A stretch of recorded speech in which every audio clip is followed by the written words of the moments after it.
तुम्ही जर हा माझ्या पद्धतीचा पनीर मसाला घरच्यांना खायला दिलासा तर हॉटेलला जायचं नाव काढणार नाहीत बघा. तर त्यासाठी पहिल्यांदा मी 400 ग्रॅम पनीर घेतलं, ते तळून घ्यायचं आहे. तेल थोडं मी जास्त घातले कारण मी हेच तेल भाजीला पण वापरणार आहे.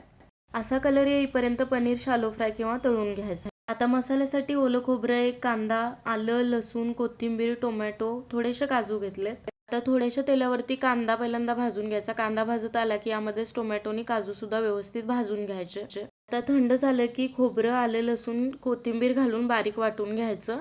खोबरं भाजायची काही गरज नाहीये. मगाशी जे पनीर तळून तेल उरलं होतं त्याच तेलामध्ये जिरं, एखादं तमालपत्र घातलं. चटणी, त्यानंतर तयार करून घेतलेलं वाटण म्हणजे मसाला घालायचा. लगेचच काश्मीरी मिरची पावडर, थोडीशी हळद, 2-3 चमचे मी काश्मीरी मिरची पावडर घातलेली. चवीपुरतं मीठ घालून सगळं व्यवस्थित मिक्स करून आवश्यकतेनुसार पाणी घालून मसाला झाकण ठेवून शिजवून घ्यायचा. मसाला शिजला की यामध्ये तळून घेतलेलं पनीर घालून सगळं व्यवस्थित मिक्स करून 2-3 मिनिटं मसाल्यासोबत पनीर चांगलं शिजवून घ्यायचं.